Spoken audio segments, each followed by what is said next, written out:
আওয়ামী লীগ আমলে ৬টি সৌর বিদ্যুৎ প্রকল্পে দুর্নীতি ৩,০০০ কোটি টাকা। টিআইবির গবেষণা বলছে যোগসাজশী হয় অনিয়ম। ভবিষ্যতেও হালনাগাদ হবে ড্যাপ। রিহ্যাব ফেয়ারের উদ্বোধনী অনুষ্ঠানে জানালেন রাজুক চেয়ারম্যান। আইন মেনে কাজ করার আহ্বান। ভারত থেকে পেঁয়াজ এলেও স্বস্তি ফেরেনি বাজারে। সিন্ডিকেটকে দুষছেন আমদানিকারকরা। আইপি পেতে খরচ হচ্ছে ৩ লাখ টাকা।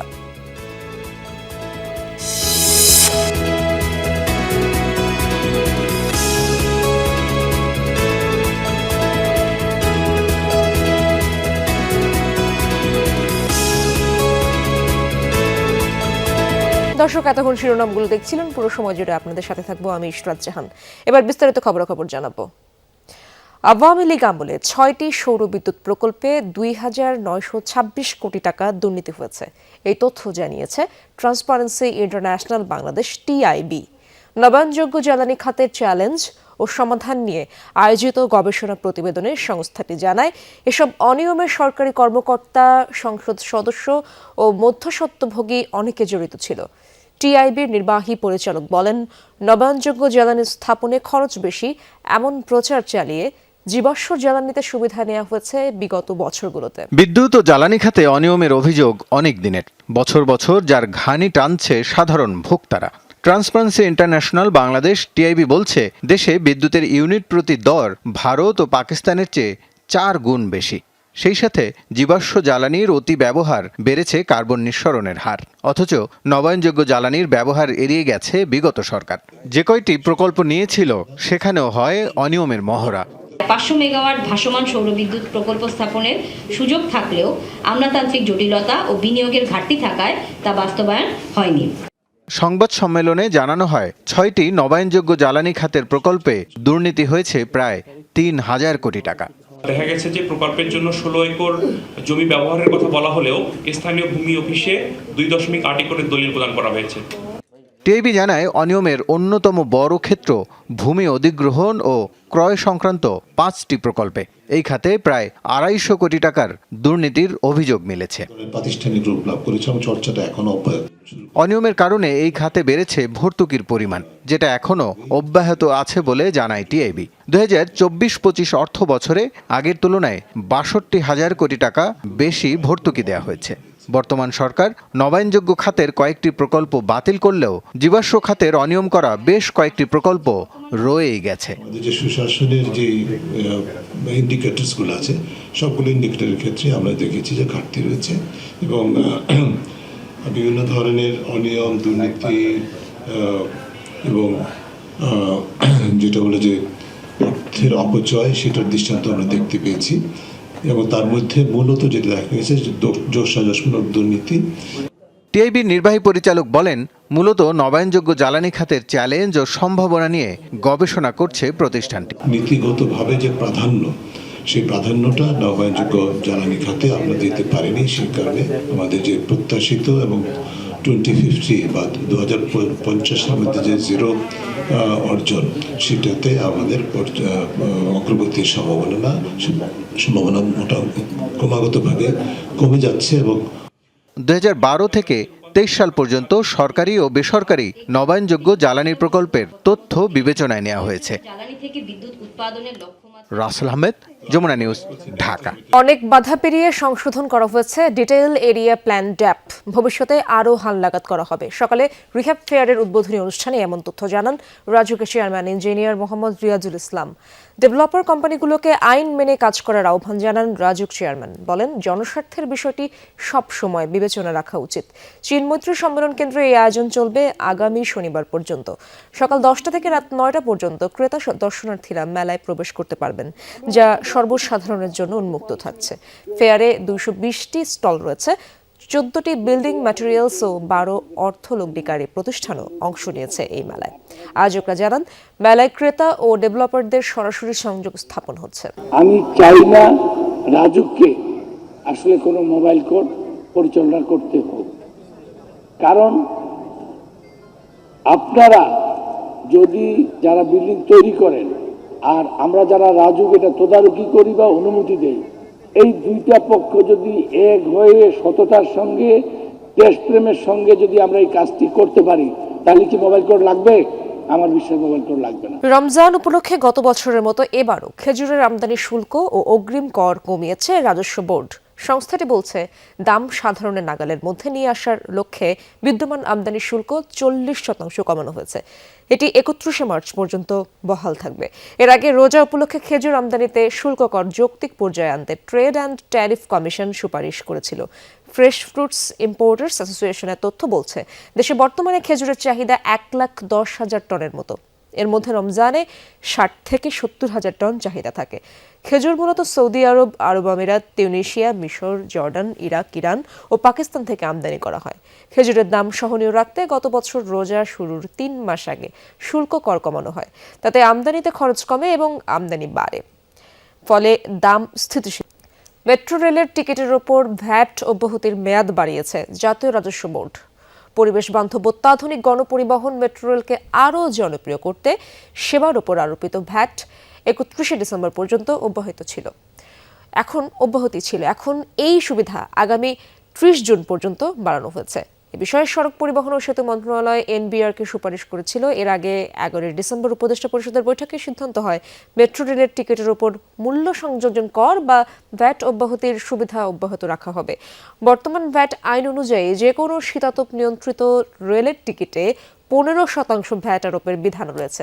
মেট্রো রেল পুরোপুরি শীতাতপ নিয়ন্ত্রিত ও গণপরিবহন। কিন্তু মেট্রো রেল চালুর পর শুরু থেকেই ঢাকা ম্যাস ট্রানজিট কোম্পানির অনুরোধে এই সেবার উপর ভ্যাট আরোপ করা হয়নি। কথা ছিল আমদানি শুরু হলে পেঁয়াজের দাম হাতের নাগালে আসবে, কিন্তু তা হয়নি। রাজধানীতে মানভেদে প্রতি কেজি বিক্রি হচ্ছে 90 থেকে 125 টাকা দরে। অভিযোগ, অসাধু কর্মকর্তা আর ব্যবসায়ী সিন্ডিকেটের কাছে জিম্মি আমদানিকারকরা। বিনামূল্যের আমদানি অনুমতিপত্র আইপি কিনতে হচ্ছে 3 থেকে 4 লাখ টাকায়। ফলে আমদানি বাড়লেও কমছে না দাম। বাজারের অন্যতম টেনশন এখন পেঁয়াজের দাম কিছুতেই না কমা। মুড়ি কাটা কিংবা হালি পেঁয়াজের দর শুনলেই যেন পিলে চমকে যায়। ঝাঁজ কমাতে গত 7 ডিসেম্বর থেকে আমদানির অনুমতি দেয় সরকার। প্রতিদিন 50 জন ব্যবসায়ীকে 30 টন করে দেওয়া হচ্ছে আমদানির অনুমতি। তবে বিনামূল্যের আমদানি অনুমতিপত্র আইপি আমদানিকারকদের হাতে পৌঁছাচ্ছে কয়েক হাত ঘুরে 3 থেকে 4 লাখ টাকা খরচে। অভিযোগ উঠেছে, কিছু অসাধু কর্মকর্তা লাখ টাকা উৎকোচ নিয়ে এই আইপি দিচ্ছেন এমন ব্যবসায়ীদের যারা পেঁয়াজ আমদানি করেননি। তারা আবার কয়েক লাখ টাকা নিয়ে সেই আইপি বিক্রি করছেন প্রকৃত আমদানিকারকদের কাছে। আমার পরে যারা আইপি করছে, আমার পরে যারা অ্যাপ্লিকেশন করছে তারা পেয়ে গেছে, কিন্তু আমি আগে অ্যাপ্লিকেশন করছি, আমি আমারটা পাইছি অনেক দেরিতে, কারণ আমি কোনো টাকা পয়সা দেই নাই। আমাদেরকে বিভিন্নভাবে জটিল মাধ্যমে যায় এটা বের করতে হচ্ছে। কিরকম?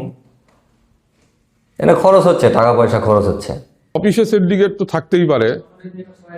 অফিসে সিন্ডিকেট না থাকলে তা পেঁয়াজের ব্যবসায়ীরাই শুধু আইপি গুলো পাইতো। অফিসে সিন্ডিকেট আছে বলেই আমরা মনে করতেছি অন্যান্য ব্যবসায়ীরা আইপি গুলো পাচ্ছে।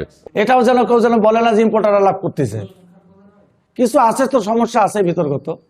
ব্যবসায়ীদের অভিযোগ, ভারতের মোকামে কম দামে কিনলেও আইপি বাবদ অতিরিক্ত খরচার কারণে দেশের বাজারে আশানুরূপ কমেনি পেঁয়াজের দাম। ক্ষতির মুখে পড়ছেন সাধারণ ভোক্তারা। ধরেন একজন চালের ব্যবসায়ী 30 টনের আইপি পেয়েছে, ওনার কাছ থেকে আমার কিনে নিতে হচ্ছে 2 লাখ টাকা 3 লাখ টাকা দিয়ে, কারণ উনি বিক্রি করবে লাভ দিয়ে। আমি পাথরের কাজ করি, এখন পেঁয়াজের আইপি করে ফেলছি, মানে একই তো আমাদের ডকুমেন্টস লাগে। তো এই আমি তো আর পেঁয়াজ আমদানি করব না। সেক্ষেত্রে কি, আর যারা পেঁয়াজের কাজ করে, আমদানি করে, যারা পেঁয়াজের সাথে জড়িত, তাদের কাছে এটা বিক্রি করে দিচ্ছে দ্বিগুণ টাকায়। 1 লাখ 2 লাখ 3 লাখ 5 লাখ যে যেমন চাহিদা পাইতেছে সেভাবে নিচ্ছে। প্রায় 1100 1150 লাইসেন্সের দরখাস্ত জমা হয়েছে। তো এগুলো তো সব পেঁয়াজের ব্যবসায়ী না। সরকারকে মূলত দেখতে হবে পেঁয়াজের ব্যবসায়ী কারা বাংলাদেশে। আইপি অনিয়ম বন্ধের তাগিদ দিচ্ছেন আমদানিকারকরা। পাশাপাশি দাবি জানান বাজার নিয়ন্ত্রণে চাহিদা মাফিক আইপি দেয়ার। কাশফিয়া রুহি, যমুনা নিউজ। উপদেষ্টা পরিষদের বৈঠক নিয়ে রাজধানীর ফরেন সার্ভিস একাডেমিতে চলছে ব্রিফিং। আমরা সরাসরি যাব সেই ব্রিফিংয়ে। যুবকযুবী করা হয়েছে নিয়ন্ত্রণ কাঠামো শক্তিশালীকরণের মাধ্যমে বাংলাদেশ টেলিযোগাযোগ নিয়ন্ত্রণ কমিশন, মানে বিটিআরসির ক্ষমতা, কার্যকারিতা ও জবাবদিহিতা সুসংহত করা হয়েছে। গ্রাহকের তথ্যের গোপনীয়তা ও সেবার মান নিশ্চিত করা হয়েছে। প্রতারণা ও অবৈধ কার্যক্রম প্রতিরোধ করা হয়েছে। আপনি জানেন টেলিকমিউনিকেশন বা ইন্টারনেটের মাধ্যমে অনেকে এই জালিয়াতি অসম্ভব রকমের বেড়ে গেছে, সেটাকে আসলে অ্যাড্রেস করাটা এটা এখন খুবই জরুরি। তো এই লটা আমরা আশা করছি যে এটা হেল্প করবে। জাতীয় নিরাপত্তা ও ডিজিটাল অবকাঠামো সুরক্ষায় আইনগত সুস্পষ্ট ভিত্তি সুস্পষ্ট করা হয়েছে। আইনগত ভিত্তি সুস্পষ্ট করা হয়েছে। জাতীয় নিরাপত্তা ও ডিজিটাল অবকাঠামো সুরক্ষায় আইনগত ভিত্তি সুস্পষ্ট করা হয়েছে। বিনিয়োগ বান্ধব ও প্রতিযোগিতামূলক পরিবেশ সৃষ্টি করা হয়েছে এই লয়ের মাধ্যমে। ইন্টারন্যাশনাল টেলিকমিউনিকেশন ইউনিয়ন সহ আন্তর্জাতিক মানদণ্ডের সঙ্গে সামঞ্জস্য বিধান রাখা হয়েছে। অনেক ক্ষেত্রে দেখা যায় যে বাংলাদেশের আগে এমন কিছু মেজার নেওয়া হতো, বিটিআরসি নিত, সেটা আসলে ইন্টারন্যাশনালি যেটা মানদণ্ড, যেটা বেঞ্চমার্ক, সেটাকে ফলো করতো না। এবার এনশিওর করা হচ্ছে যে যাতে সেই বেঞ্চমার্কটা আমরা ফলো করি। সার্বিকভাবে একটি নিরাপদ, আধুনিক ও জনমাধ্যম টেলিকমিউনিকেশন ব্যবস্থা প্রতিষ্ঠায় এই সংশোধনের মূল লক্ষ্য। এটা খুবই বড় ল, অনেকগুলো চেঞ্জ হয়েছে, ম্যাসিভ ওভারহোলিং করা হচ্ছে। আপনারা এটা আরও ডিটেলস জানতে পারবেন আমাদের আইসিটি মন্ত্রণালয় থেকে, তাদের সাথে কথা বলবেন, বা পোস্ট অ্যান্ড টেলিকমিউনিকেশন মন্ত্রণালয়। জুলাই আগস্টের গণঅভ্যুত্থানের পর গত 1 বছরে মালয়েশিয়া থেকে রেমিটেন্স প্রবাহ দ্বিগুণ বেড়েছে। বাংলাদেশের সবচেয়ে বেশি রেমিটেন্স প্রেরণকারী দেশের তালিকায় 7 থেকে 4 নম্বরে উঠে এসেছে মালয়েশিয়া। রেমিটেন্সের এই ঊর্ধ্বমুখী প্রবণতা ধরে রাখতে সরকারকে নানা উদ্যোগ নেওয়ার আহ্বান প্রবাসীদের। দাবি, প্রণোদনা বৃদ্ধি সহ নিশ্চিত করতে হবে অন্যান্য সুযোগ সুবিধাও। 2024 সালের জুলাই গণঅভ্যুত্থানে দেশের মানুষের পাশাপাশি বিশেষ ভূমিকা রাখে প্রবাসীরাও।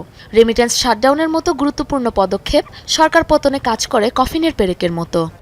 বাংলাদেশের অর্থনৈতিক ক্রাইসিসের সময় প্রবাসীরা যেভাবে দেশাত্মবোধের পরিচয় দিয়ে তারা বৈধ পথে টাকা পাঠিয়ে বাংলাদেশের অর্থনীতিকে সচল রাখার জন্য যে গুরুত্বপূর্ণ ভূমিকাটা পালন করলো, তাদের যে সমস্যাগুলো, এগুলো ধীরে ধীরে সমাধান করাওটা আসলে রাষ্ট্রের একটা গুরুত্বপূর্ণ দায়িত্ব। 2023-24 তুলনায় যদি দেখি, আমরা 2024-25 এটা পাই, মালয়েশিয়া থেকে বাংলাদেশে যাচ্ছে 2.80 বিলিয়ন।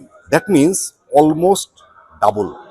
প্রত্যেকটা বাংলাদেশি ভাই বোনকে আমরা যদি কনভিনিয়েন্সটা দিতে পারি রেমিটেন্স পাঠানোর, আমার দৃঢ় বিশ্বাস হুন্ডির থেকে যদি 2-5 পয়সা রেট কমও হয়, তাও তারা ব্যাংকিং চ্যানেল দিয়ে টাকা পাঠাবে, কারণ প্রত্যেকের মধ্যে দেশপ্রেম আছে, প্রত্যেকেই দেশকে ভালোবাসে। অন্তর্বর্তী সরকারের দায়িত্ব নেওয়ার পর থেকে স্বাভাবিক হতে শুরু করে রেমিটেন্স প্রবাহ।